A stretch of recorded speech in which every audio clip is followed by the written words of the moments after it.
അപ്പോൾ എൻ്റെ അച്ഛൻ 62-ലും 65-ലും 71-ലുമൊക്കെ രാജ്യം നേരിട്ടിട്ടുള്ള 3 യുദ്ധങ്ങളിൽ പങ്കെടുത്ത ഒരാളാണ്. വന്നിറങ്ങിയപ്പോൾ അച്ഛൻ ഇവിടെ തൃക്കരിപ്പൂരിൽ സ്റ്റേഷൻ മാസ്റ്റർ ആയിരുന്നു എന്ന് പറഞ്ഞപ്പോൾ സംഘപരിവാർ ഹാൻഡിലുകളാണ് കൂടുതലും ട്രോൾ ചെയ്തത്. അത് ട്രോൾ ചെയ്ത് BJPക്കാരാണെങ്കിൽ അവർ ചെയ്യേണ്ടത് അവരുടെ സ്റ്റേറ്റ് പ്രസിഡന്റിനോട് മിനിമം ആർമിയിൽ എങ്ങനെയാണ് കാര്യങ്ങളെന്ന് ചോദിക്കണം. അദ്ദേഹം ഒരു ആർമി ബാക്ക്ഗ്രൗണ്ടുള്ള ആളാണല്ലോ. അപ്പോൾ ആർമിയിൽ ഒരു 15 വർഷം കഴിഞ്ഞാൽ വോളണ്ടറി റിട്ടയർമെൻറ്റ് എടുക്കാം. 15 വർഷമാണുള്ള സർവീസ്.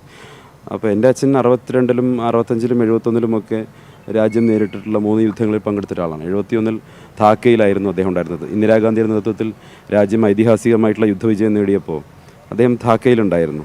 ആ ഒരു വലിയ പോരാട്ടത്തിൻ്റെ ഭാഗമായി അദ്ദേഹത്തിന് വാർ മെഡലും കിട്ടിയിട്ടുണ്ട്. അതിനുശേഷം അദ്ദേഹം വോളണ്ടറി റിട്ടയർമെൻറ്റ് എടുത്ത് വിദേശകാര്യ വകുപ്പിൽ ഉദ്യോഗസ്ഥനായി ഡൽഹിയിലായിരുന്നു 2 വർഷം.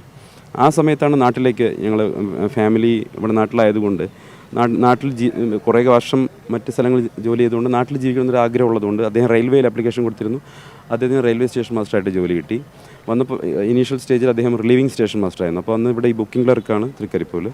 അവർ മിക്കവാറും ലീവിനൊക്കെ പോകുന്ന സമയത്ത് അദ്ദേഹത്തിന് റിലീവിംഗ് സ്റ്റേഷൻ മാസ്റ്ററായിട്ട് തൃക്കരിപ്പൂരിലാണ് ചാർജ് കൊടുത്തിട്ടുണ്ടായത്. അങ്ങനെ അദ്ദേഹം തൃക്കരിപ്പൂരിൽ ജോലി ചെയ്തിട്ടുണ്ടെന്നാണ് ഞാൻ പറഞ്ഞിട്ടുള്ളത്.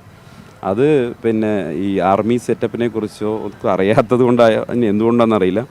എന്തായാലും അത് അവരൊരു ബുദ്ധിശൂന്യമായിട്ടുള്ള ട്രോളായിരുന്നു. അത് അവർക്ക് തന്നെ തിരിച്ചടിയായി എന്നാണ് എനിക്ക് തോന്നുന്നത്.